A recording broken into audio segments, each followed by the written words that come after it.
I'm vibing with this a lot. That was cute. I like the front because we can still see our feature and no one's covering him up, and we can have everybody at the same level and still be captivated by who we need to look at. We love it.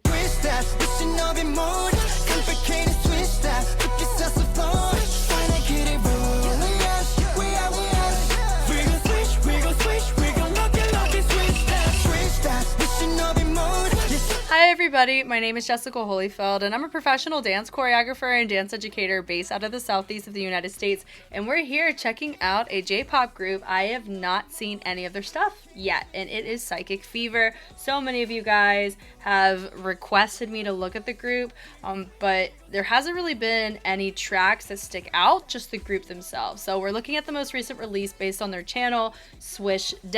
We have the music video and we also have the dance practice. I have no idea what's going to survive on the YouTube side. It really depends on the group, but hopefully at least the dance practice will get on mighty fine. I'm ready. I really don't know what to expect.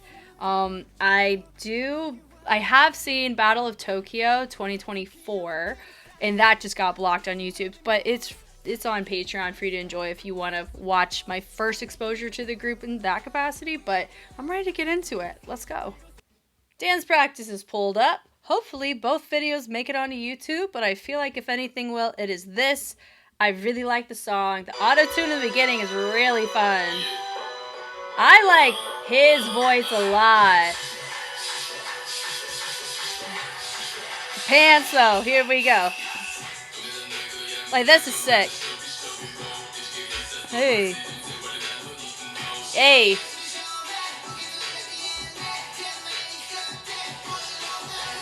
This is technically, I mean, we saw the chorus,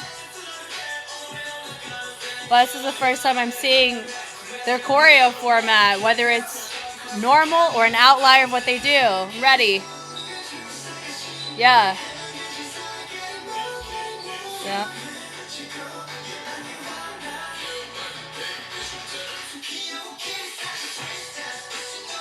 Swish. Shing. A lot of blade work with the sword. Shing. I love that. Yeah, this little.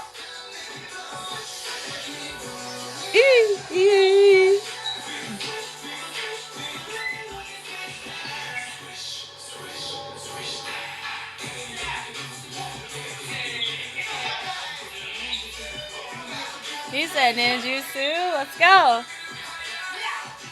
I'm vibing with this a lot. That was cute. Wow, they did this basket backwards run and they bumped into each other into a moment. That was cool. Is this their merch?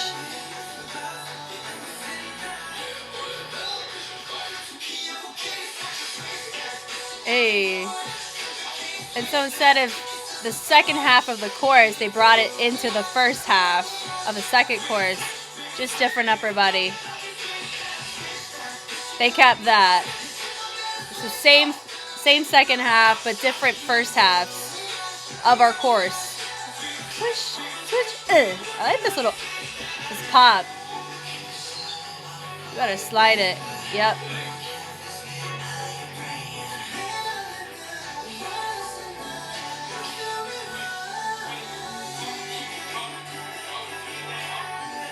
Hey. Hello.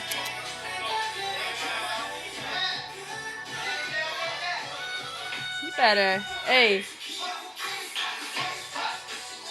I like that. Does keep it clean whenever you go, ha, ha. Swish. Are we gonna do the up, up, up, up? Yep. Hey. Absolutely. Ha. I love how significantly more vocal they were near the tail end. That was fun. I wonder part of it was, don't make me record this again, learn it. So fun. I really liked this. What a great I would consider this a first impression on their music, but not the first time I've seen them. So just a reminder, if you're like, oh my gosh, Jess, what? You've seen them before? Yes, from Battle of Tokyo. I couldn't tell you who was in what, hybrid team, but I've seen their movement in some capacity, and, regardless if I knew who they were. Anyway, he is a whole vibe and a half. I love his voice on autotune. I just like a deep voice, and I like how it phonetically sounded, and I like the wordplay that we saw whenever we had the subtitles. It was cool. Here we go. So everyone's frozen. Like it. So how many people do we have? 1, 2, 3, 4, 5, 6, 7. Okay, cool. So we do a little switch out. So swish that. Now, what's interesting is they are associating the swish that with the shing. That's the sound I make whenever you like unsheath a sword. That shing, they go swish or swish. When you're like swish it, like just swish and flick. I associate it to like wands, not swords. It's cool though. We're here for it. Let's go. We hop in. Let's go. We prep in. We do a little slide, and then we quickly get to our spot. Am I gonna call that a basket run? You know what? They were all pretty together on the steps. So it didn't look like we were just running to get to our spot. We were conscious of the buildup and trying to match a sense of timing to it. So I'm going to let that slide. And I know some of you may be like, Jessica, why would that little transition be something that you would be like, why would they do that? Because a lot of times when you see this kind of, I call it a chicken wing basket run because the arms are down like chicken wings and they're down and they're running, there tends to be a lack of priority in matching tempo. And so it's a missed musicality moment and a missed creativity moment in a respective routine and the overall composition when you transition without factoring in your music. So I like that in and of itself did give the impression we were conscious of it, which is why I thought it was really nice. So that's what I mean. So they do a nice little speed change down, unassisted to the floor. Bless the knees if they're not good at that. He stays forward, or he moves forward. I like the level difference. I like that he flicks that hand. I like the bass going on in the chest. We open it up, and I like that we have the head get involved on it. We end up going bass, bass, bass, sound. We go pop on the arm, into the chest, which I really like. We bring it through, and then from there, we slap that ground, switching off into our next feature. He's the only one who's not whipping his hair to and fro. It looks like some of our guys either is recovering from whiplash or it's just not, he's not, my previous feature, really investing in the whip of it, which is fine, to each their own. I hit the head nods on that to travel to the other side, and then we end up, he flicks it, and then is it a ripple is my question. Let's see. One more time. I don't know. It's like so in between. I couldn't tell you if that's a ripple or if that's everybody together. I think it could pass either way. All right. Next feature, he takes it up. They take the arm up. They're down. Now it looks like we have our sword prepped on the side of our right side, which is nice. And then they are using levels or hinging to create levels to make the feature stand out regardless of where they are. I like that. I like that we don't have our feature always in center and near the front. It forces the audience to have a more creative way of appreciating each member. It's nice. So they knock it, and I like the interruption on the yeah to get the hinge up. And then we end up taking it, it looks like every side. So we have that stage right side. They go first, placing those arms of that wrist, and then we take it to the other side too. It looks like he does all of it, and then there's just a break off in half the group that chooses to engage in that section. He tosses it, he brings it up, and then he sends it back, and then he goes, yeah. So we're walking. I like this little up bounce rock. It's fun. I like the little give me 5. He goes toss. What's up? And they flick it. Let's take the arms. We flick. We love it. We send it up. I really like this cannon. Now, what's a cannon? A cannon is a sequence of movements with different start and finish times. There's different ways you can call a cannon, but that's what we're calling it here. It looks similar to a ripple, but a ripple is one single movement with different start and finish times, which is what you saw in the very beginning that I was wondering if it was one. So we have a sequence going in, and I like that it's mirrored too, so it provides something for us to enjoy. And I like the different framing because it ends up complementing those who are responding in that canon in a way that showcases levels, but also it expands the space. And I like that our feature is not doing anything nearly as full as those around him because it keeps him focused on, because he's the outlier. He's the one that stands out, which is the point. So he walks forward. I like that we have it switched up. They go out in, and then they end up rocking or swaying, and definitely gives a nice little puppeting vibe to it, which is fun. They're not doing puppeting by any means, but you do see this type of look like marionette, right? And I like the little sway on that, little weight shift on that. He's moving. He's doing literally, I'm living my life. Let's go. What's up? Feature moment. And then we're going up. I like that we take it. It looks like, are we doing a little, it's either we're doing like pocket 4, ding, ding, ding, ding, ding, as we do these shoulder rotations, or we're just sending or signaling our weight, sorry, not our weight, our chest. We're moving it, alternating it, moving back. It's cool. Body roll up, which is nice. I like the knee accent there. The look is nice. You have that shing, a lot of blade work. They go swish that. So a lot of this I'm going to associate to, they talk about shinobi, they talk about ninja, they talk about warrior, things like that. Those things all have sharp objects in common, right? Like the shurikens or the ching, you know, I love those.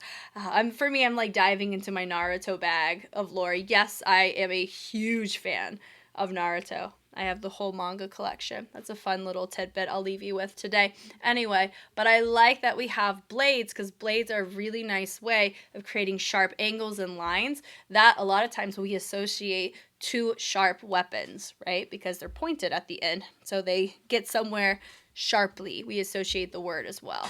So they bring it up. It looks like we're sharpening it, which is cool.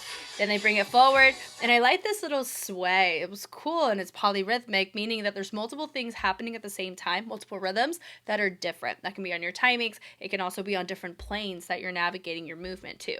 So I like that we place the arms with the arms.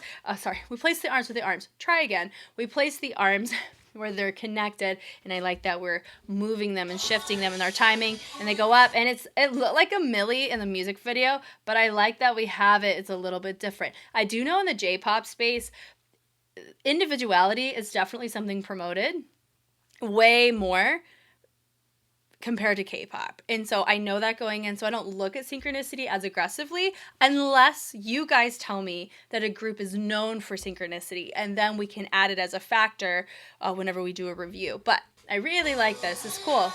And then they do a nice little roll down on the ball of the foot down to the heel, and we sheath that sword up, and it definitely looks like we're pantomiming, we're playing pretend per se of a sword in our hand, right? And I like the little head on that too. And then I guess we drop the sword on the floor because our hands are enough, right? Step on our imaginary swords, and then they bring it up. And it looks like we switch the palms there as we move, and then we run very quickly. I love this up bounce walk so much. This little swish, that da da da da da. They do it every time, and I love it every time. And I think what really helps us be able to appreciate that is that we don't do the entire course the same every time. This is like our fingerprint familiar thing that we see in our courses that is near the second half, which I really like. And then I like bringing it across the face, and then we rotate those wrists, we go drop, drop, using that core and that diaphragm to engage, to drop those levels and interrupt the flow. It's cool. And then we hold it, and then we use this arm to trace it down the body, meaning that we are using something that's not necessarily causing the direction of the energy to change, but it looks like it is involved in that process. It's just a really cool way of making it look like you're controlling a part of your body when it's really not doing anything. You see it a lot in waving, right? So they bring it, they go in, out, they hit it up, this little swish, swish. That is fun. It's cute. Look, they smiling. I love it. That warriors. And then they're putting it back in. We had the sword on the floor because we were swishing with our hands. That's just me just being silly. Just kidding. But I like that they now take the sword, they put it back, and they actually take the formation, and then they shift it. I don't know if everybody's back in a reversal, but it does look reversed. In either instead of traveling forward, they're traveling backward, regardless of who's in what place. It's cool. So they clap it, and I like this little abrupt pause, this pop per se, that's involved in it. They hit it, dee-dee-dee. It looks like we have a little ninjutsu moment out of that. Then he hits it through, hit, and then we fold it down. Come on! And then he goes swish, swish. The little head rotation around and the ripple's nice. He rotates it, and then we have a place right there across the chest. They're running. It looks like they got their swords in. They're going places. He takes it, he taps it, little head knock to the side. I like how much they're enjoying themselves because it makes me enjoy it too. It makes me find the fun in it because it's one thing to just look cool. It's another where it has cool moments, but also believability of we like it. We're going to do this and live our life, right? So he has that little gun moment through. He has it attached to the wrist. Now he drops it low. Have we upgraded from knives or swords to a gun? Have we done that? I'm just kidding. But we have it, a little run forward, toss it down. We have another level moment to showcase your feature from the back. That I would call a functional hide, where you want to avoid when you're dealing with groups in the K-pop space for sure, and I will extend this to J-pop. Everybody's a fan of somebody, so the worst thing to do is to cover up somebody's favorite for a large portion of a respective routine because they're going to call you out for it. It always happens, right? And I would say one of the few exceptions where I personally think it is absolutely okay to do is when it's functional. Meaning, if I'm in a formation and there's somebody hidden behind somebody else, but let's say this person folds over to create a fun reveal, that's a functional hide, which is exactly what that example would be. And also based on what angle we are on the tripod, it is hard to see and really clock who's being hidden by who. And there's just enough transitions happening too. It really hasn't given an impression that we're hiding anybody. It's cool. So I have the switch off there. He goes, yeah, yeah, yeah. And then he hits it up. And then we hop it down and we place it. It looks like we're doing like a low-key patty cake with each other. That's fun. This is adorable. I love this. So they go from the back and they're running and they bump into each other and then they do a little lean. That's ridiculous. I love that. That is my favorite thing in the whole dance. They hit it and they go, Pah-cha! So cute. This is so contagious. I'm really enjoying this. They hinge it over, he tosses, and then we continue to switch between each other, which is nice. So it's a really fun way if you have two people that are passing the mic per se, between a verse or a phrase in the verse. This is a really fun way, I think, to do it. It's nice. And they break up. And it goes, he has a little moment with vibrato, and then they're all set up in that back corner. Looks like upstage, stage left, and then they take it, they do a little about face, or they turn to face the direction where our previous feature was. They go low, high. Here we go, new feature alert. He's coming in hot. He's going in opposition of what they're doing. He's going to meet them, so it's really easy to clock him as feature just because of spacing alone. Everybody else is nice. It looks like we're creating a fun unified front. Unified doesn't necessarily mean clean and in sync. I think that's fine. Based on what this is, I personally don't associate ninjas with uniformity the way that I associate the military as uniformity and synchronicity, like clone-like. Ninjas, you're not supposed to see them. They're going to be invisible almost, right?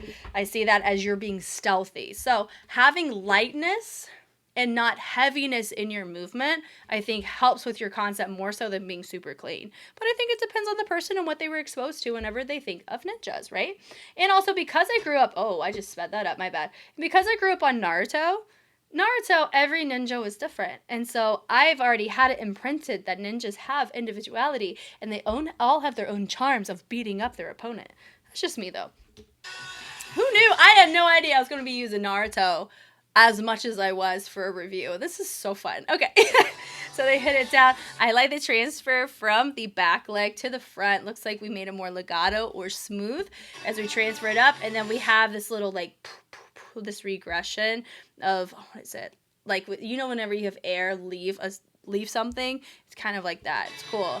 And then we end up doing a nice little swivel of the leg to get the upper body nice and rotated. It's cool. And then they use that to help spread out. So wherever he is, they have to try to match that. They do little pulls or they toss the arm and then a nice little pull down on it. It's nice. So he turns out, new feature.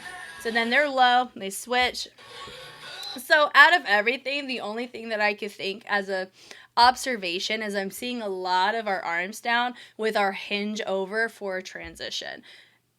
I think that's fine. It just is something I'm curious about if that's what they do as a standard in their transitions or if it's just a one-off in this. And, when I marathon groups, because I do that quite often in the K-pop space, I'm able to really channel or see nuances of movement progression or see what happens in the choreography and how the group finds themselves as artists within it. I here, because this is a one-off, first thing I'm ever seeing of theirs, of their own work, I don't have that kind of stuff I can touch on, but it does make me curious about their other stuff.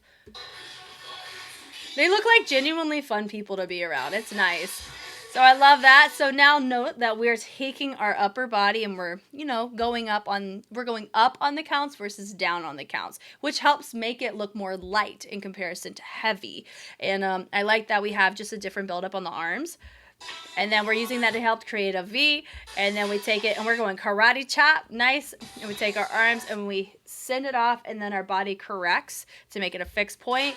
And then we have some flicks going on above us, and then we send it down, and then we have that flick. Instead of a milli rock, we gotta just accent with an ISO of the head. It's cool. You send it back. You have that warrior. So now we have our swords that appeared out of thin air. Woo, where are we getting all these swords? We bring it up, and then we have this weight that we're shifting towards the front and the back, but we are catering to the diagonal on this, catering more to the stage left side. It's cool. Then we flick it. And so we flick with both, and then we add some extra momentum into the secondary flick, which is nice. Yeah, but I know they call it swish.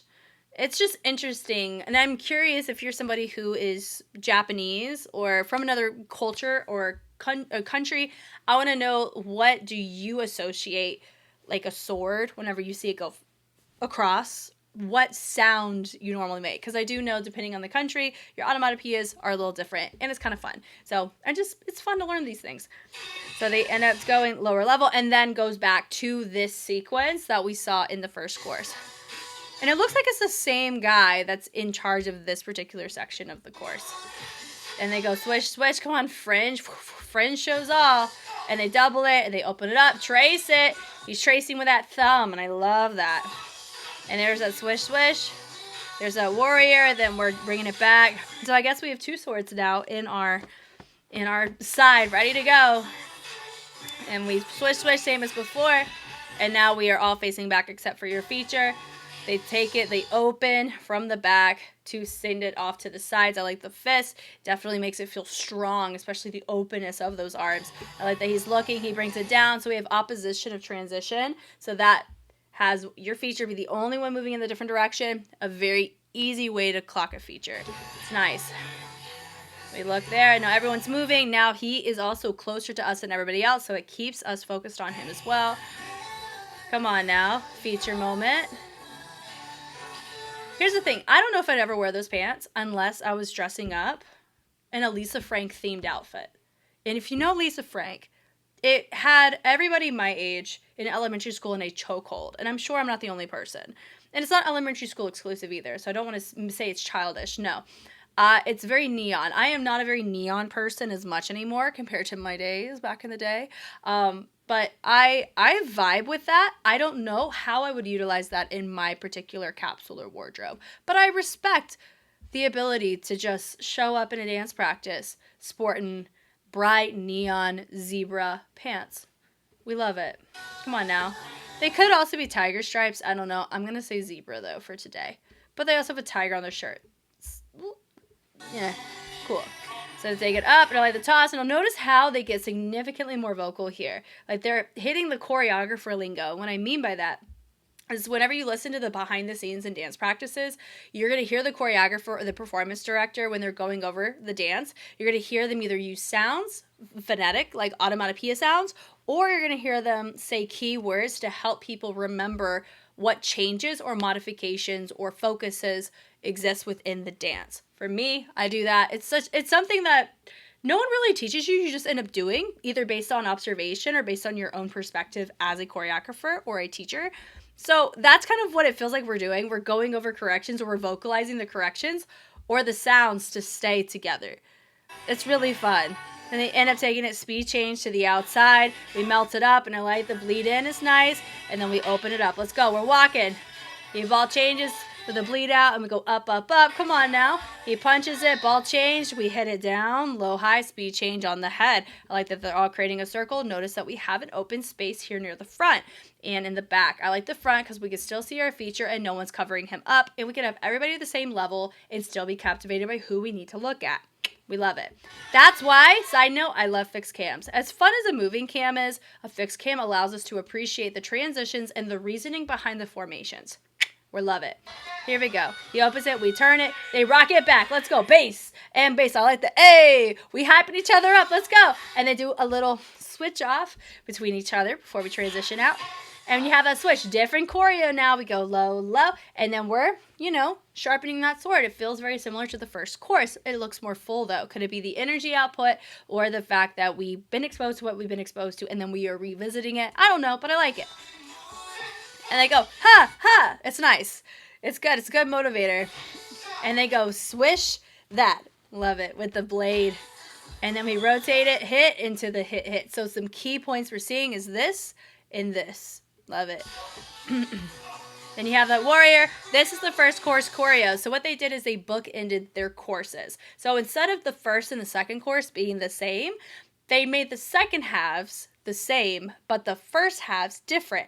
And then when you revisit this choreo at the end, it doesn't feel redundant. And that is beautiful because in psychology, it's something called the power of threes, where if you're doing something 3 times or even more than that, it starts to become, we've already chewed on it enough as visual people or as listeners. So it can become a bit recycled, redundant, or our brain starts to get bored because we've already seen it so many times. We need something interesting to keep us engaged. That's just being a human, right? And so that's why sometimes choreographies may feel that way to you. But here, I like the format because it does allow more time for the dance itself to resonate for us, and it doesn't get old because we're not seeing it over and over and over again super close together.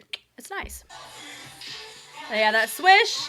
It's nice. And then they're going da, da, da, da, low, low, low, low, go. Hey, we're moving. They inverted it, and then we're back. Same feature as he brings it through. And then we go, I love the little, we're scratching it up down the side of our thigh. It was fun. We go swish, swish, da, da, da, boom, boom. And I like that they bring it up, bass, bass. Even though it's just funny because it's the same dance, but they're like being super vocal in this last bit. No, that part's a different arm getting into this. Excuse me, but it's so fun. The speed change, we retract it with the head is nice. There's that switch with the bass is nice. Bass, and we flick, flick, and then we have the switch off on our arms. Our hands is nice. And then we have the head, 1, 2, 3, and we're done. That would be a kind of group that I would love to see what happens after the dance practice is over or it's done taped. I love watching dance practices like that because it allows us an opportunity to kind of get a peek in on how fatiguing was this really to you, right? And also it allows me to play bingo and who goes to the floor because they're so tired. For me in this one, I would say only one person would go to the ground. I don't think all of them would. Unless this is considered very difficult for them, but based on what I saw in Battle of Tokyo, the limited exposure, I think they can do something more complex, is what my gut says. But I really enjoy this. What a fun introduction to Psychic Fever. And I know some of you guys have been waiting for me to review more on the J-pop side. We're here. I prioritized it on my schedule to have a day to at least look at a few J-pop reviews every week. So I am so excited to continue looking at this group and Mazel and Exile and other agencies that have groups, Shop Boy Bangers, and of course we have D-League to enjoy together as well. You guys know me, I know you. I'm Jess, and I will catch you on the flip side. Bye.